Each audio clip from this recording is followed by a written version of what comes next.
Hey warriors, most people think Stoicism is about suppressing emotions. They're wrong.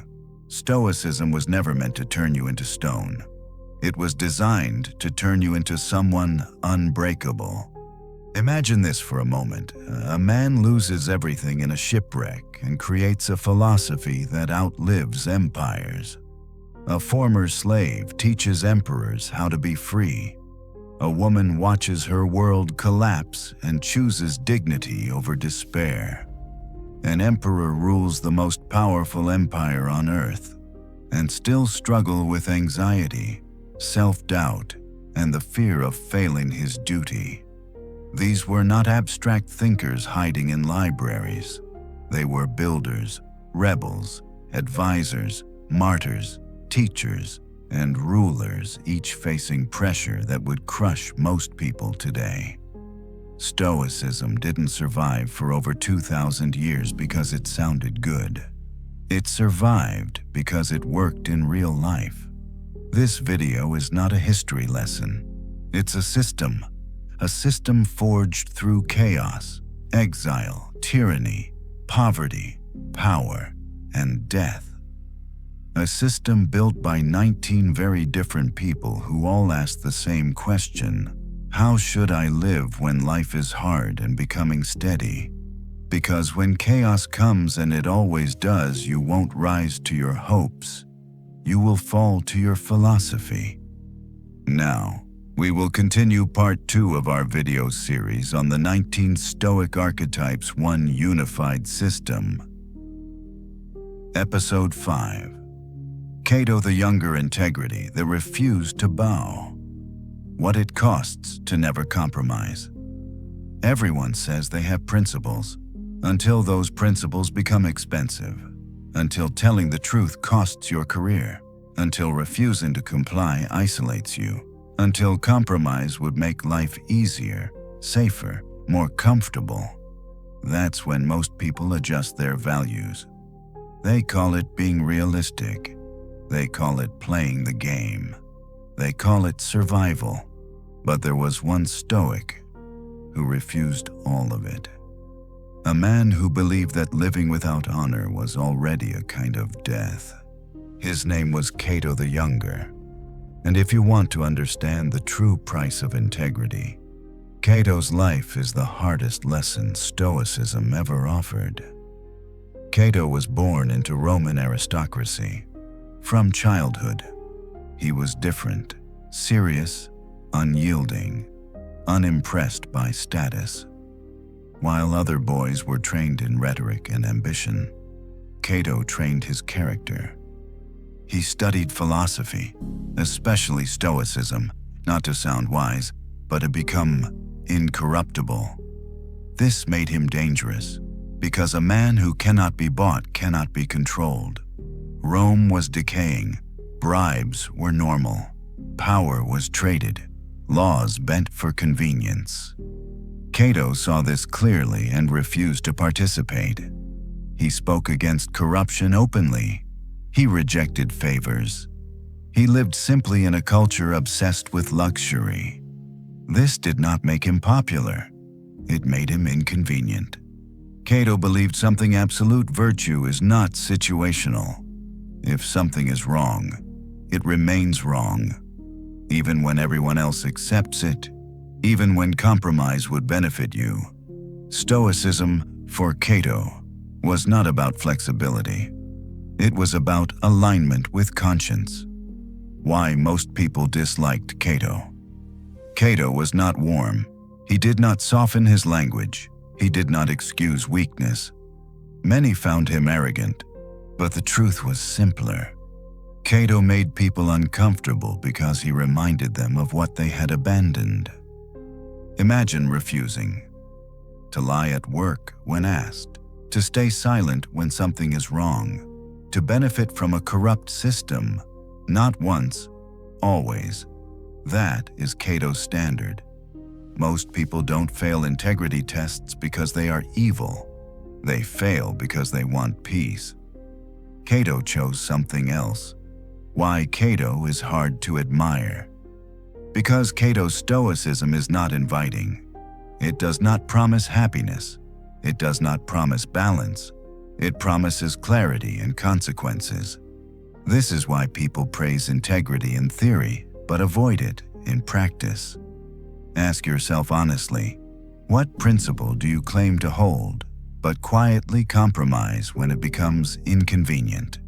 That question is uncomfortable. That's why it matters. Cato believed it was better to stand alone with truth than to stand comfortably with falsehood. Cato versus Caesar. When integrity meets power. Cato did not oppose power because he hated authority. He opposed power because he understood something most people learn too late. Unchecked power corrupts not only rulers, but everyone who submits to it. Rome was no longer a republic in spirit. It was a marketplace of influence, and rising above all of it was one man brilliant, ambitious, unstoppable: Julius Caesar. Caesar believed Rome needed a strong hand, order, efficiency, unity under one will. Many agreed. Rome was chaotic.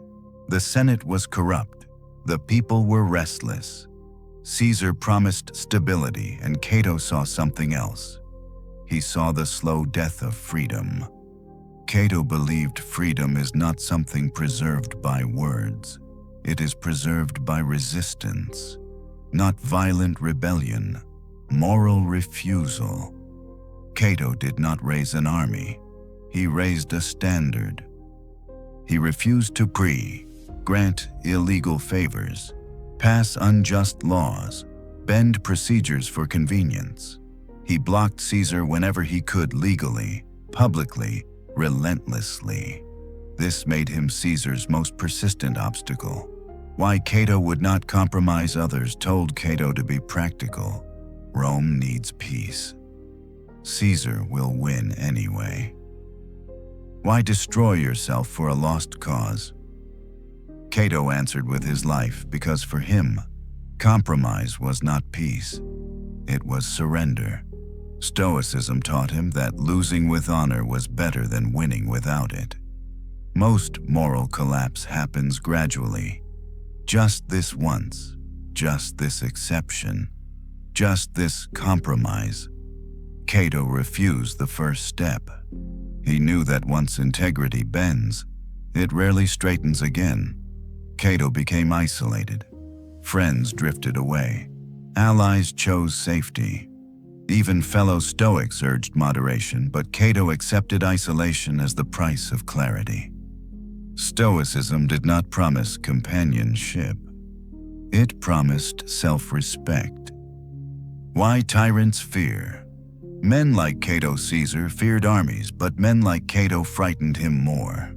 Because they cannot be bribed. They cannot be threatened. They cannot be persuaded. They expose power simply by standing upright. Cato knew Caesar would likely win. He acted anyway. This is Stoic carpe diem at its hardest. Do what is right today, even if tomorrow belongs to someone else. Ask yourself, would you stand for what is right if you knew you would lose? That question reveals the depth of your values.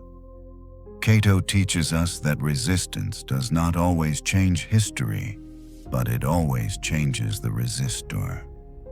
Cato dignity over survival. When Caesar crossed the Rubicon, the question was no longer political, it was personal. Rome fell not in a single moment, but in a slow tightening of inevitability. Armies chose sides, senators fled, allies hedged their bets, and Cato refused to bend. Cato retreated to Utica, not because he believed he would win, but because he refused to participate in a lie. He knew Caesar's victory was likely. He knew resistance would fail. He knew survival would require submission. For many people, that would be enough. For Cato, it was unacceptable. Stoicism had taught him that life is not the highest good. Character is. Life is conditional. Virtue is not. This is the point where modern audiences struggle. Why didn't Cato compromise to live? Why not accept defeat and adapt? Why not choose survival? Because Cato believed something most people never fully consider. If you live by abandoning your principles, what exactly are you preserving? A body, a title, a few more years. Stoicism asks a harder question. Is survival without integrity still living? Stoicism does not glorify death. It demystifies it. Death is not the worst outcome. Moral corruption is. For Cato, death was not an escape. It was a boundary, a line he would not cross. On his last night, Cato did something revealing. He read Plato's Phaedo, a dialogue about the soul, reason, and the meaning of death. Not in despair, in calm. He discussed philosophy with friends. He reviewed accounts. He ensured others were safe. This was not impulsive. It was deliberate, stoic to the end. Why this is so uncomfortable? Modern culture frames death as failure. Stoicism frames it as inevitable. The question is not whether you die. The question is how you live before that moment and whether you face it aligned or fractured. Cato chose alignment. You may never face a tyrant, but you will face pressure to lie, pressure to stay silent, pressure to accept what feels wrong. Cato's lesson is not die for your beliefs. It is this: decide beforehand what you will not trade. Because when the moment comes, clarity saves you. Cato did not rage against fate. He accepted the cost of his values. This is amor fati without romance.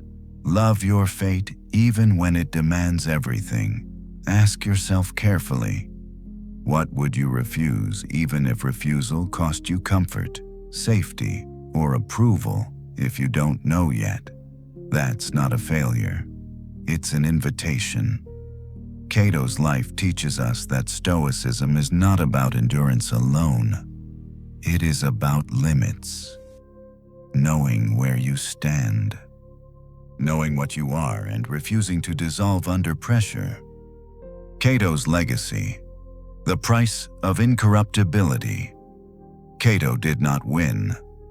That is the first truth we must face. Caesar triumphed, the Republic fell, history moved on. And yet when people speak of Roman integrity, they do not speak Caesar's name first. They speak Cato's. Because victory fades, power expires, but character leaves a longer shadow. Why Cato still matters. Cato is not remembered because he changed history. He is remembered because he refused to be changed by it. Empires rise and fall. Systems collapse and rebuild. But the human dilemma remains the same. Will you adapt by abandoning yourself or adapt by refining yourself? Cato chose refinement. Cato lived every day knowing it might be his last as a free man. This sharpened him. He did not delay courage. He did not postpone honesty. He did not wait for better conditions. When you know time is limited, you stop negotiating with conscience. Today, integrity is often treated as branding, a public image, a marketing promise. Cato's integrity was private. He did the right thing even when no one applauded, everyone disagreed. It cost him everything. That is the difference between virtue and performance. Most people will never face Caesar, but everyone faces quieter tests. Do you speak up or stay comfortable? Do you resist or rationalize? Do you compromise once or become someone else? Cato reminds us that collapse rarely happens in one dramatic moment. It happens through small permissions. Cato's Stoic system is severe but clear. 1. Define your non-negotiables. 2. Live as if tested daily. 3. Accept consequences without complaint. 4. Prefer dignity to survival. This is not advice for everyone, but it is a warning for anyone who values freedom. Zeno gave Stoicism its beginning. Cleanthes gave it endurance. Chrysippus gave it structure. Aristo stripped it bare. Cato gave it teeth. He proved Stoicism was not just a philosophy of calm, but a philosophy of courage. Without Cato, Stoicism risks becoming comfortable. Sit quietly with this. If history remembered only one moment of your life, what would you want it to say about your character? That answer is not for others, it's for you. Tonight, don't judge yourself harshly. Just notice where you soften your values to avoid friction. Notice where you say it's not worth the trouble. Cato teaches us that sometimes. The trouble is the point because integrity that costs nothing is decoration. Integrity that costs you shapes you. If this episode stirred something in you, we're welcome to continue this journey. In the next episode, we'll meet Seneca, a Stoic who lived close to power, wealth, and contradiction, and explore what happens when wisdom and comfort collide. No pressure, no moral posturing, just philosophy for people living in the real world. Episode 6, Seneca Wisdom in the Shadow of Power. When philosophy meets wealth, comfort, and compromise, Seneca knew everything Cato knew, and still, he lived very differently. This is what makes Seneca uncomfortable and unforgettable. He wrote about simplicity while living among luxury. He warned against ambition while advising emperors. He preached detachment while holding immense wealth. Critics called him a hypocrite, but Seneca called himself human. And that tension between wisdom and weakness is exactly why Seneca may be the Stoic most relevant to your life today. Because most of us don't live at the edge of martyrdom like Cato. We live in comfort, in compromise, in contradiction. And Seneca knew that world from the inside. This is Biographical Story, a Stoic in the Palace. Lucius Annaeus. Seneca was born in Spain, raised in Rome, and educated among the elite. He was brilliant, eloquent, ambitious, and unlike many Stoics, he did not reject power. Power found him. Seneca rose through politics and eventually became tutor and later advisor to Nero, one of history's most notorious emperors. This was not a philosophical experiment. It was a moral minefield. Seneca believed wealth and power were indifferents, neither good nor evil, but he also warned they distort perspective. Comfort dulls urgency. Luxury softens discipline. Applause feeds ego. And yet, Seneca stayed. Why? Because he believed philosophy mattered most where temptation was strongest. Why Seneca is so easy to judge. It's easy to admire Cato. It's harder to admire Seneca. Cato refused compromise. Seneca lived with it. Cato died cleanly. Seneca lived messily. But Seneca never pretended to be perfect. He wrote constantly about his own failures and that honesty is his strength. Seneca did not write to teach others. He wrote to remind himself. His letters and essays are full of admissions, of weakness, of fear, of distraction. He believed philosophy was not about achieving purity, but about reducing error. This makes Seneca the Stoic of progress, not perfection. Success without peace. Many people today resemble Seneca more than Cato. They succeed, they earn, they advance, and still feel restless, anxious, dissatisfied. Seneca understood this intimately. He warned that wealth multiplies worries, that ambition never finishes, that comfort can feel like captivity. One of Seneca's most famous warnings, we are always preparing to live and never living. He saw people postponing life. After the promotion, after retirement, after financial security, Seneca called this theft, not by others, by yourself. Time is the only currency. For Seneca, carpe diem meant something precise. Time is your only non-renewable resource. Money returns. Status fades and returns. Opportunities cycle. But time only moves one direction, and most people waste it carefully. Ask yourself honestly, what are you postponing until later, and what is it costing you right now? Seneca teaches us that wisdom is not proven by austerity alone. It is proven by awareness inside comfort. Seneca, the paradox of wealth and wisdom. Seneca never denied his wealth. He questioned it, and that difference matters. Most people either defend their success blindly or condemn it performatively. Seneca did neither. He lived inside contradiction and wrote honestly about it. Wealth reveals.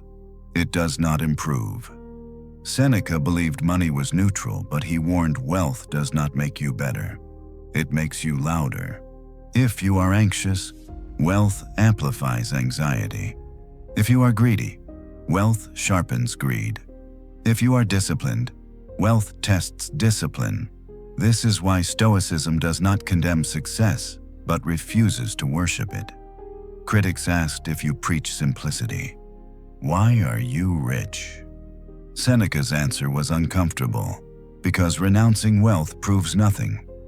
Using it without dependence proves everything. He argued that philosophy should function inside real conditions, not escape them. Luxury was his testing ground, the danger of subtle enslavement.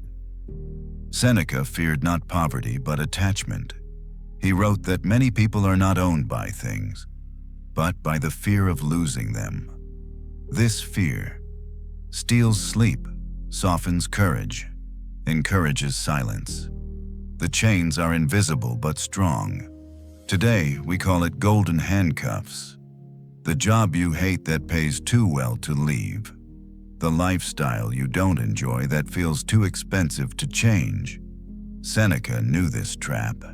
He warned that luxury often masquerades as freedom while quietly removing choice. To counter this, Seneca practiced voluntary discomfort.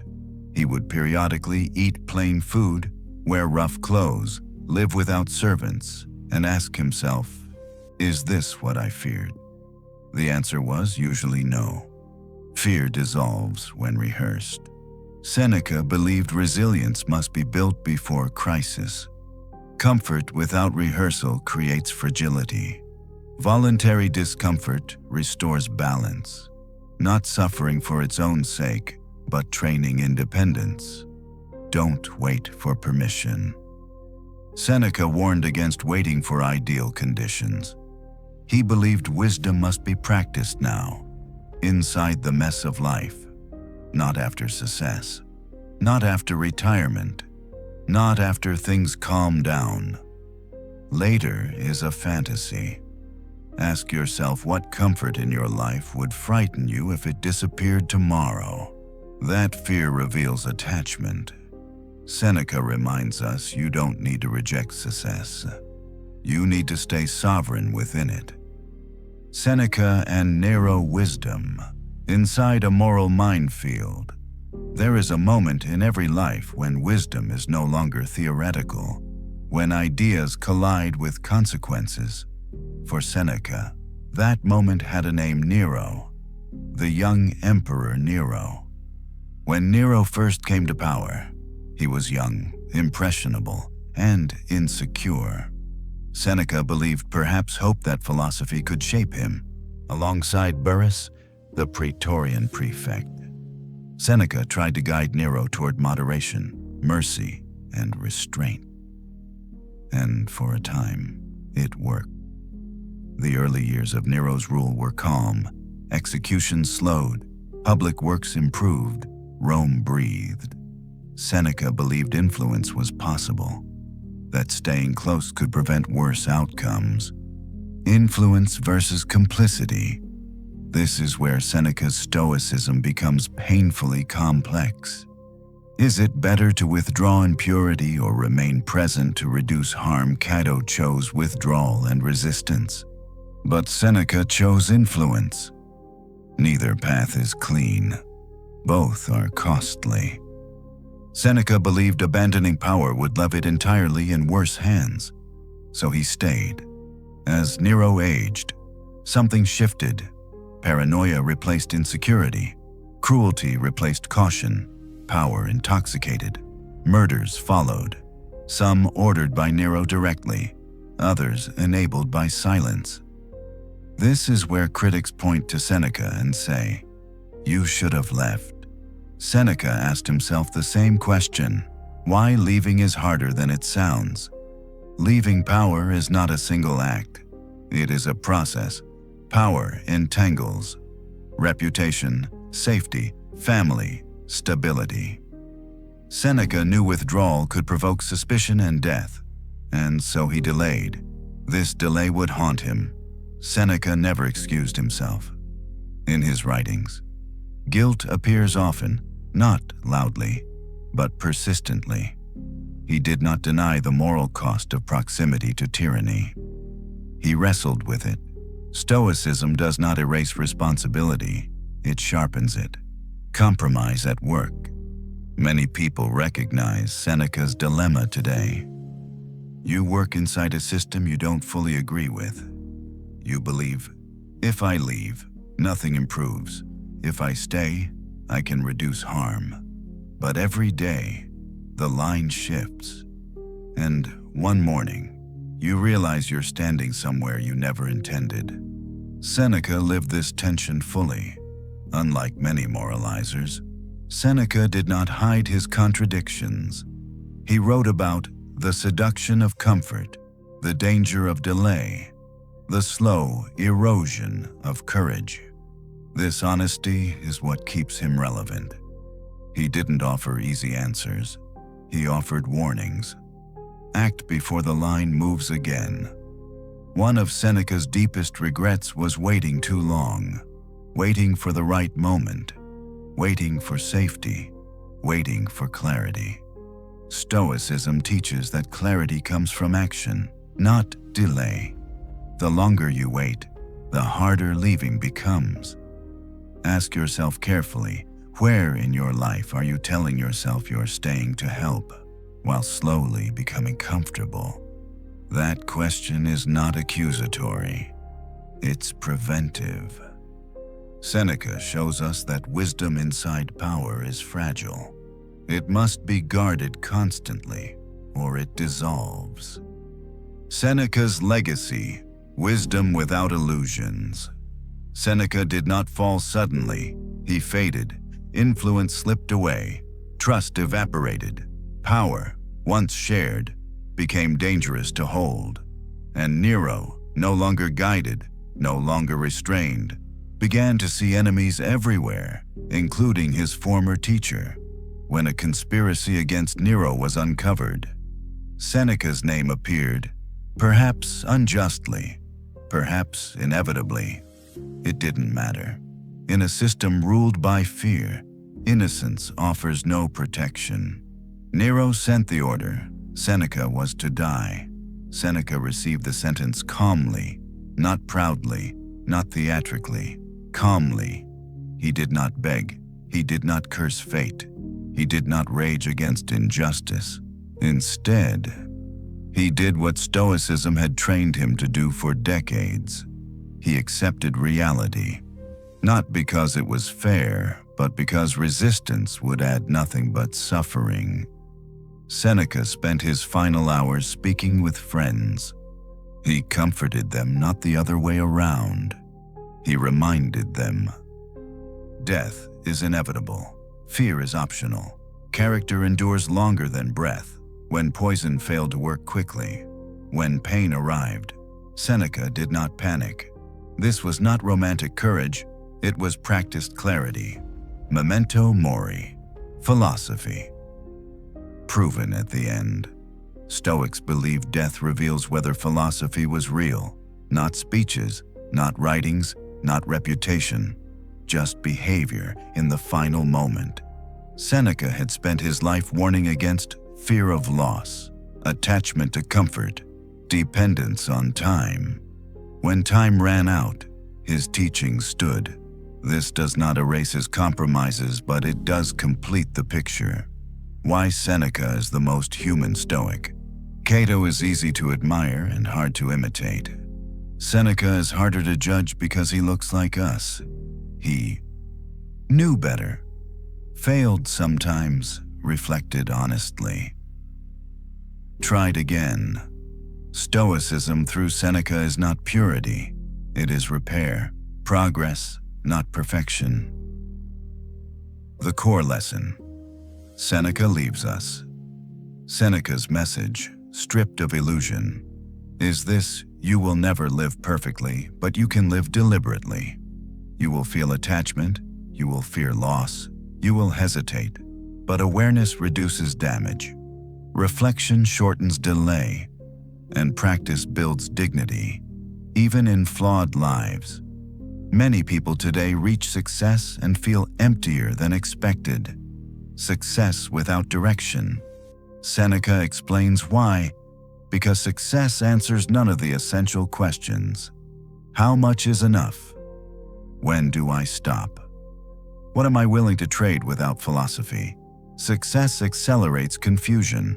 With philosophy, it becomes a test, not an identity. Seneca's Stoic system is gentle but demanding. 1.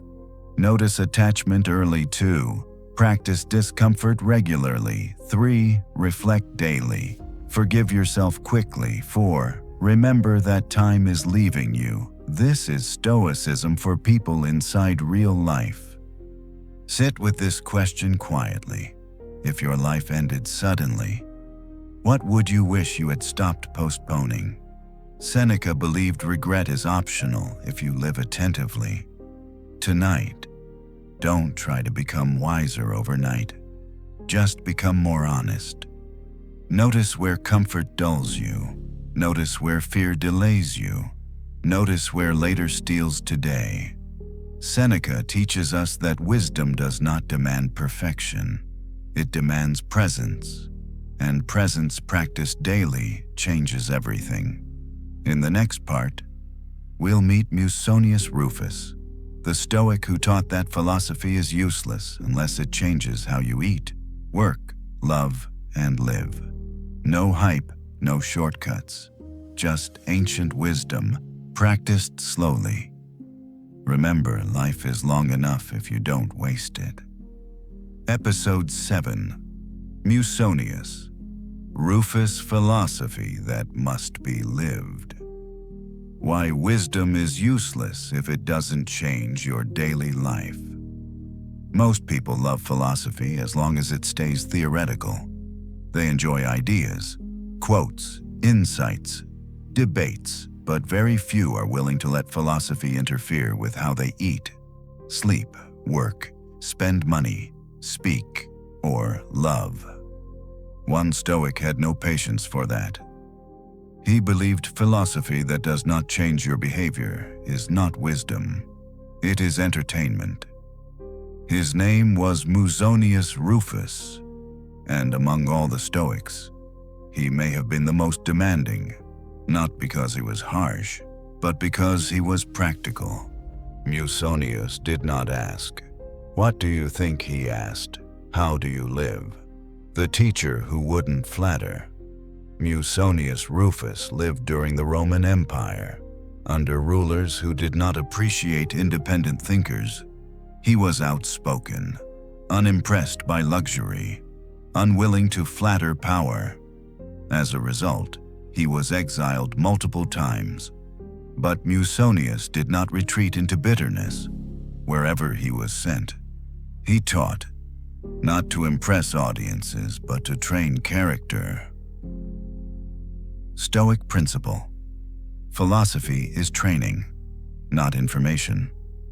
Musonius believed philosophy was closer to athletic training than to academics. You don't become strong by knowing exercises. You become strong by doing them. Likewise, you don't become wise by reading. You become wise by practicing. This is why Musonius emphasized daily habits. Why Musonius rejected empty talk. Musonius criticized philosophers who spoke beautifully, lived indulgently, preached virtue without discipline. He believed this was worse than ignorance, because it confused people about what wisdom looked like. True philosophy should be visible in how you eat, in how you dress, in how you treat others. Stoic principle: virtue requires simplicity. Musonius taught that a simple life is not moral posturing, it is strategic. Luxury weakens resolve. Comfort dulls attention. Excess complicates judgment. Simplicity clears the mind. Today, people consume endless self-improvement content. Podcasts, videos, books, but little changes. Musonius would say, knowledge that does not become behavior is wasted. Philosophy must descend from the mind into the body. One of Musonius' most radical teachings, equality in wisdom. Women and men are equally capable of virtue. This was revolutionary. He believed wisdom belongs to anyone willing to train, not to elites. Stoicism was not a club, it was a discipline. Practice. Today, Musonius believed wisdom delayed is wisdom denied. Don't wait until you have more time. Life slows down. Conditions improve. Practice now. Small acts, daily choices. Ask yourself honestly, what Stoic idea do you admire but refuse to practice? That gap is where growth lives. Musonius reminds us wisdom that stays in your head has not yet arrived. Musonius. Rufus discipline begins with the body. Musonius Rufus believed something modern culture resists. You cannot train the mind while neglecting the body. Not because the body is superior, but because it is the training ground. Every craving resisted, every comfort delayed, every habit chosen consciously. These are not small acts. They are philosophy in motion. Stoic principle. Desire is the first battlefield. Musonius taught that most moral failure begins with unmanaged desire. Not dramatic desire, ordinary desire for rich food, soft living, sexual indulgence, immediate pleasure, unchecked. Desire weakens judgment, not instantly, gradually. Why Musonius focused on food? Musonius spoke often about diet, and this confused many people. Why would a philosopher care what you eat? Because appetite trains obedience. If you cannot govern what enters your mouth, how will you govern anger, greed, or fear? Musonius recommended simple food, eating for nourishment, not pleasure, resisting excess even when available, not to punish the body, but to strengthen will. Today, comfort is constant, food is abundant, entertainment is endless, discomfort is optional, and yet anxiety is everywhere. Musonius would say, when the body never practices restraint, the mind loses authority. Stoic principle, voluntary discomfort. Like Seneca, Musonius practiced voluntary hardship, cold, hunger, simplicity, but his reason was specific. Training reduces fear. What you rehearse, you do not dread: sex, pleasure, and restraint. Musonius was strict about pleasure, especially sexual pleasure, not because it is evil, but because it easily becomes compulsion, distraction, dependency. He believed intimacy should serve commitment, responsibility, stability. Pleasure without purpose erodes discipline. Why? This sounds extreme. To modern ears, Musonius sounds severe, but he was not anti-pleasure. He was anti-slavery. He asked, "Are you choosing pleasure or obeying it?" Musonius believed training must happen while life is calm because crisis will not wait for preparation. You do not build strength during collapse. You reveal it. Ask yourself honestly, which comfort in your life would you struggle to give up for a week? That is not guilt. It is information. Musonius teaches us that freedom begins with restraint, not denial. Discipline. Musonius. Rufus virtue in work, marriage, and duty. Musonius Rufus did not believe philosophy was meant to pull you away from life. He believed it was meant to prepare you for it. This is where his Stoicism becomes radically practical, not abstract ideals. Not monastic withdrawal, but wisdom tested in work, relationships, and responsibility. Philosophy belongs in ordinary life. Many philosophies retreat from the world. Musonius refused. He believed wisdom should make you a better worker, a better spouse, a better citizen. If philosophy cannot survive ordinary life, it is not philosophy, it is escape. Work as moral training. Musonius believed honest labor was essential to character. He rejected the idea that intellectuals were exempt from work. Labor grounds the mind, builds humility, teaches patience. He believed idleness breeds arrogance and weakness. Work is not a distraction from philosophy. It is practice. Meaningless work. Many people feel trapped in work they dislike. A meaningless work. Musonius would ask a hard question. Are you using work to train virtue or just enduring it resentfully? You cannot always choose your job, but you can choose. Diligence, integrity, patience. Virtue does not require ideal conditions. It requires intention. Musonius held unusually progressive views on marriage. He believed marriage should be a partnership in virtue, not convenience or pleasure. Marriage, to him, was not about status, security, social expectation. It was about shared moral development, two people training together.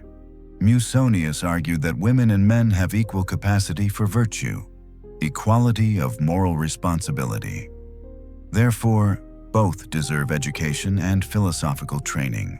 This was revolutionary. He believed both must practice restraint, both must cultivate wisdom, both must carry responsibility. Stoicism was not gendered, it was human. Sex, fidelity, and responsibility. Musonius was firm about fidelity, not from moral panic, but from stability. He believed uncontrolled desire destabilizes households, societies, and the self. Commitment creates trust, focus, emotional order. Pleasure without structure fragments attention. Social duty and citizenship. Musonius believed withdrawal from society was cowardice. You do not escape corruption by hiding. You counter it by living visibly and uprightly. He encouraged civic participation, honest speech, refusal to flatter power. Even when it led to exile, Musonius' carpe diem was quiet, not urgency, presence. Today's conversation, today's work, today's choices. Wisdom is built in repetition. Ask yourself, where in your daily life are you waiting for more time to live your values? That place is your training ground. Musonius reminds us, a wise life is not dramatic, it is consistent. Musonius Rufus's legacy. Wisdom you can't hide from. Musonius Rufus never wrote for applause. He wrote and lived so that philosophy could not be misunderstood.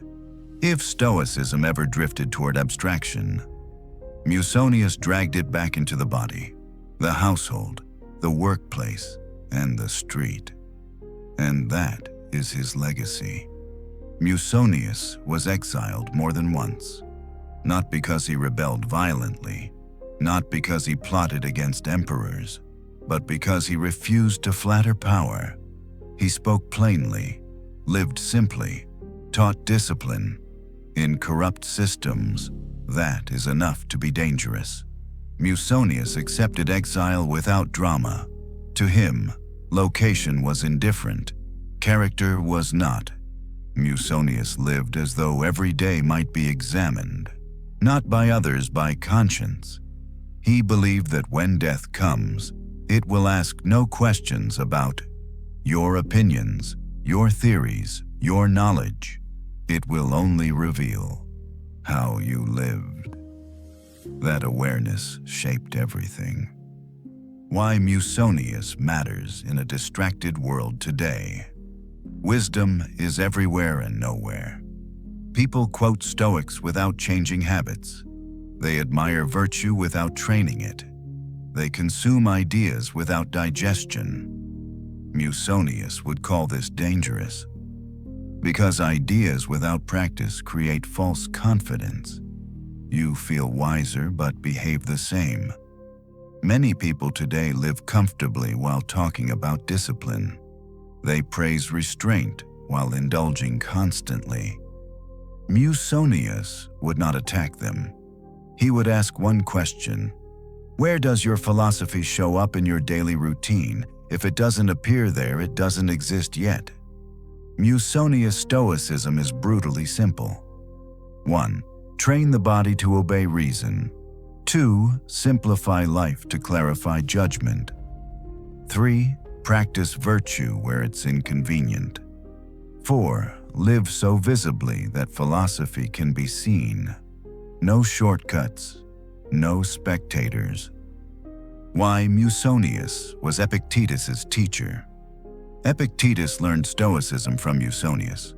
That explains everything. The emphasis on training, discipline, responsibility. Practice.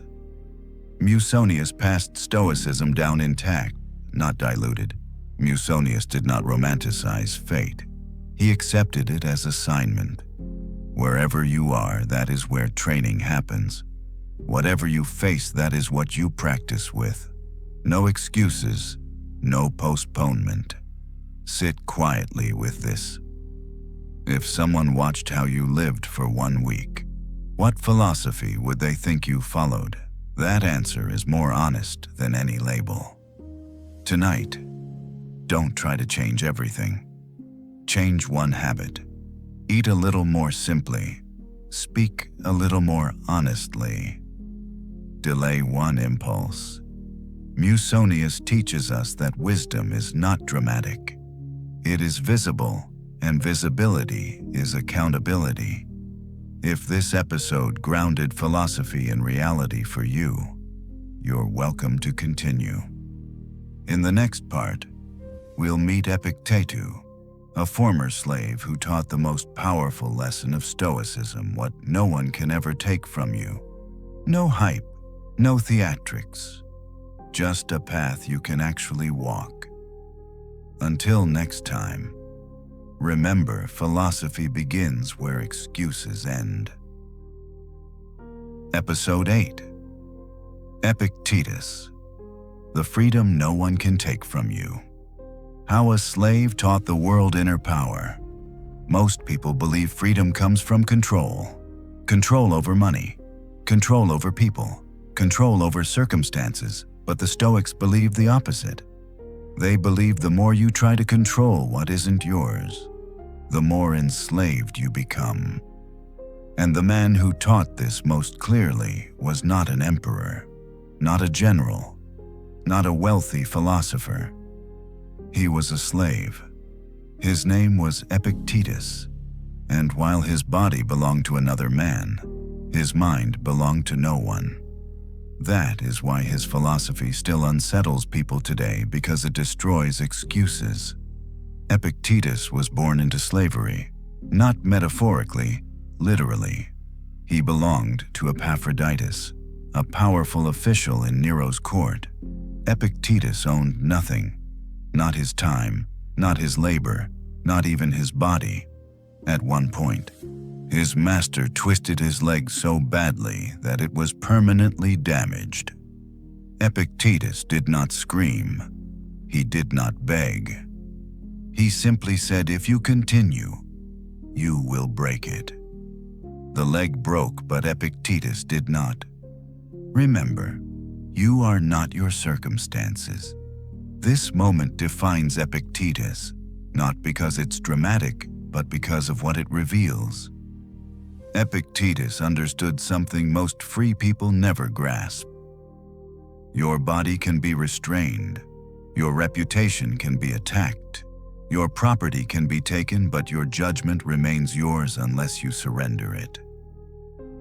This idea would become the foundation of his philosophy. The dichotomy of control. Epictetus divided life cleanly. Things within your control.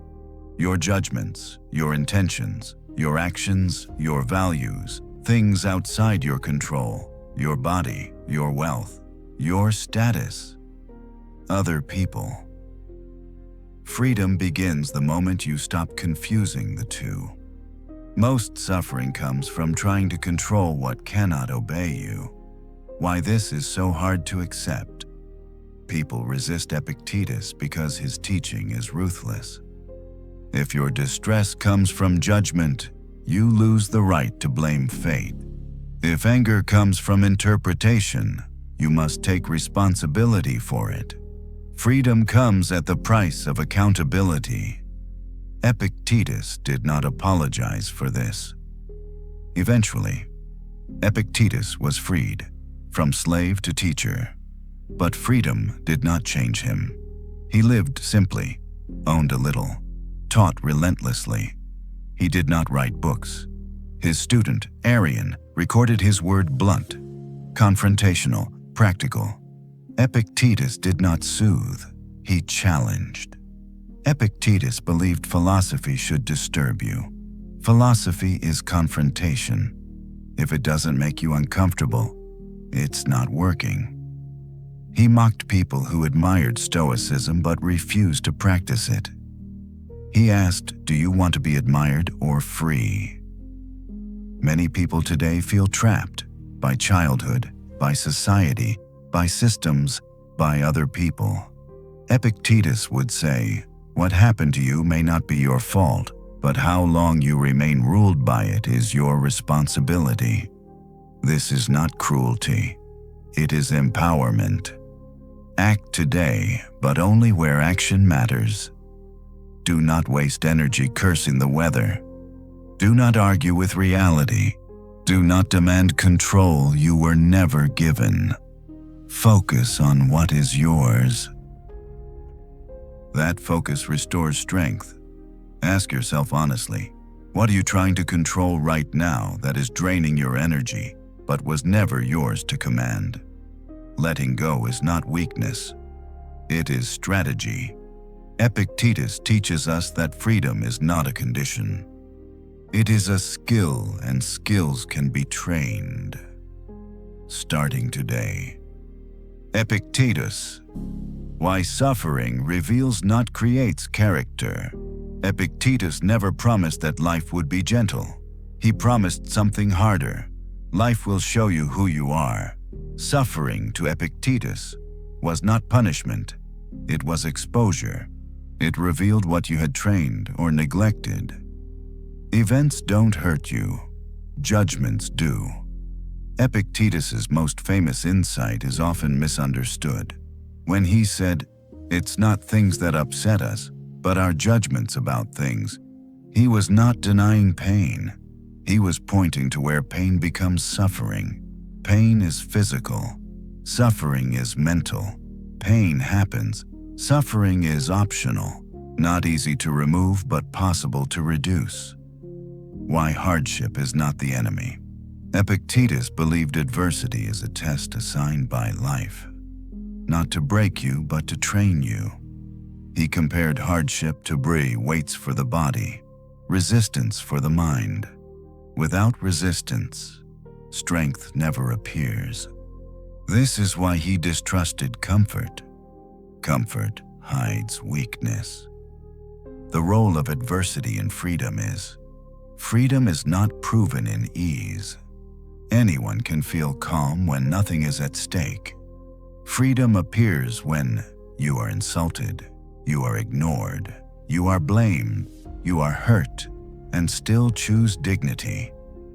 Epictetus believed hardship gives you the chance to practice mastery. Think about the last time something small ruined your day. A comment, a look, a message left unread. The event was minor, but the reaction was not. Epictetus would say, that reaction reveals where you handed control away, not to fate, to impulse. Epictetus taught his students to pause, not to suppress emotion, but to prevent agreement with destructive thoughts. Between stimulus and response is a space. In that space lives freedom. Miss it and you react. Use it and you choose. Why most people stay reactive? Because reacting feels automatic. Choosing feels slow. Epictetus believed slowness is strength. The person who pauses controls the situation. The person who reacts is controlled by it. Epictetus encouraged practicing on small annoyances, training through daily irritation, traffic, noise, delay, rudeness. Why? Because if you cannot handle small things, you will collapse under large ones. Small frustrations are training partners. It is repetition. Practice choosing today. Practice restraint today. Practice clarity today. Freedom is not won once. It is rehearsed daily. Ask yourself what situation triggers you repeatedly and what judgment keeps that reaction alive. Awareness weakens compulsion. Epictetus reminds us, you are not tested when life is kind. You are tested when life is unfair, and that test happens every day. Epictetus, why no one can offend you without your permission. Epictetus did not believe insults were powerful. He believed agreement was powerful. Someone speaks harshly to you. Someone mocks you. Someone blames you unfairly. Most people feel wounded instantly. Epictetus pauses the moment and asks a question that feels almost insulting itself. Why did you agree with them? Epictetus did not deny that words can be cruel. He denied that they are sovereign. Words become insults only when you decide they define you. If someone calls you ignorant, and you believe it, you suffer, and you examine it, you learn, and you reject it. It fades. The pain does not come from the sound. It comes from assent. Why this feels unfair. People often protest, but they were wrong. But it was unjust. But I didn't deserve it. Epictetus would respond calmly, and yet, did your anger repair the injustice? Did resentment restore dignity? Or did it hand your peace to someone careless with it? Stoicism is not about fairness. It is about freedom. Epictetus believed blaming others is a confession of dependence. When you say they made me angry, you admit they control your inner state. That is not an accusation. It is a diagnosis. The Stoic goal is to reclaim authority over response, social media, and sensitivity. Today, offense travels faster than thought. A comment, a post, a tone. People spend hours replaying words spoken by strangers. Epictetus would see this as mass surrender, not to cruelty, to opinion. You cannot stop people from speaking, but you can stop them from ruling you. Epictetus's teachings become even more difficult when applied to loss. This shocks modern readers, but his intent was not coldness. It was prepared love. Epictetus believed detachment becomes suffering when it includes entitlement. When you say, "This must not be taken from me," you are already at war with reality. Everything external is loaned, even people. This does not make love weaker, it makes it honest. Epictetus did not forbid grief, he forbade despair. Grief acknowledges loss, but despair refuses reality. Stoicism allows tears, but not self-destruction. Why people resist this teaching? Because it removes the comfort of blame, because it demands maturity, because it says no one owes you emotional safety, and that terrifies people raised on entitlement, but it also liberates those tired of being hurt. Epictetus taught that your inner life is a fortress, not walls, discipline, not isolation, discernment. Guard what enters your mind, because what enters shapes what remains. Ask yourself honestly, who currently has the power to ruin your mood?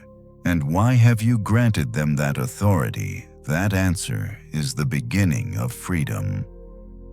Epictetus does not promise a painless life. He offers something better. A life where your peace is not hostage to other people.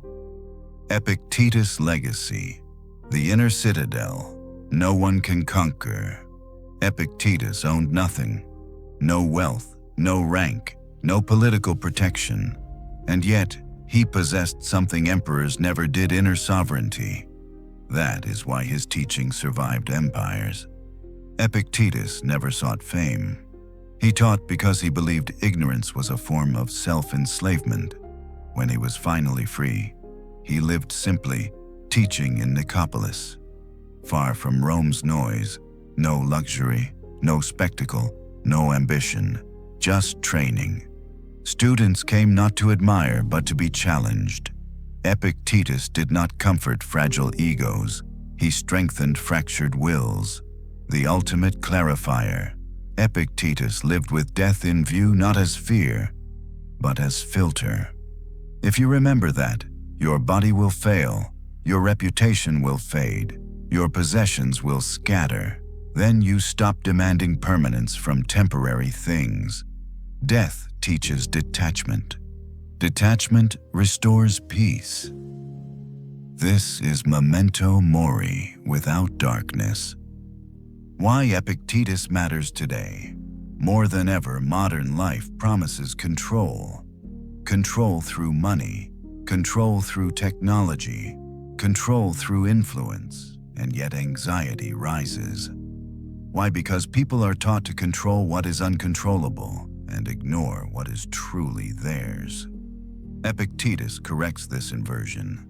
He teaches master judgment, release outcome, focus on character. This instantly reduces mental noise. Most anxiety and over-control comes from one sentence. What if I lose this? Epictetus answers. Then prepare to lose it. Not with despair, with acceptance. Prepared loss removes panic. Unprepared attachment creates terror. Epictetus's system is uncompromising. 1. Separate what is yours from what is not. 2. Withdraw emotional investment from externals. 3. Invest fully in character and judgment. 4. Accept whatever follows without complaint. This is not coldness. It is precision. Why people resist Epictetus? Because his philosophy leaves no hiding place. You cannot blame parents, society, circumstances, other people. Not because those forces don't exist, but because blaming them does not help you. Epictetus is not concerned with fairness. He is concerned with freedom. Freedom without permission. Epictetus taught that freedom does not require approval. You don't need better conditions, different people, a new identity. You need discipline over judgment. That can begin today. Where you are, as you are. Sit quietly with this. If everything external were stripped away, what part of you would remain untouched? Train that part. That is where freedom lives. Tonight, don't fight life. Release your grip. Notice what you're clinging to out of fear. Notice how much energy that grip costs you. Epictetus teaches us that peace is not found by rearranging the world, but by releasing false demands upon it. You don't need control. You need clarity. If this part helped you see freedom differently, you're welcome to continue this journey. In the next, we'll meet Marcus Aurelius, an emperor who ruled the world while training himself not to be ruled by it. No drama, no slogans, just the quiet strength that endures. Take a slow breath with me. If you've stayed until this moment, it means something inside you recognizes what you just heard, not as information, but as memory, as truth you already knew, but needed to be reminded of. The Stoics never asked to be admired. They didn't want followers repeating quotes or memorizing lines. What they wanted was simpler and harder. They wanted people who would practice, people who would wake up and ask, "What is in my control today?" People who would meet loss without bitterness, success without arrogance, and fate without resentment. These 19 figures were not perfect. Many failed. Some contradicted themselves. Some paid a terrible price for their principles. And that is precisely why they matter. Stoicism isn't about being flawless. It's about being faithful to reason, to virtue, to your better self, in a world that constantly pulls your attention outward. Stoicism gently pulls you back inward, back to what you can shape, back to who you are becoming, back to the quiet place where clarity lives. You don't need to adopt every archetype. You don't need to live like an emperor or suffer like a martyr. But maybe today, you borrow one thing: the steadiness of Marcus, the freedom of Epictetus, the courage of Cato, the discipline of Cleanthes, or simply the honesty to face your life as it is. Let this be a pause, a moment of stillness in your day. If this reflection helped you slow down even slightly, consider staying with this channel. Subscribing isn't about numbers here. It's about building a small space on the internet where calm, reason, and depth still matter. And before you go, reflect quietly on this question. Which Stoic archetype do you need most right now, and why? You don't have to answer out loud. Just carry it with you. Thank you for your time. Thank you for your attention. And remember, the world will always test you, but with the right philosophy, you don't have to break. See you in the next part of this video series. Good night. Sweet dreams.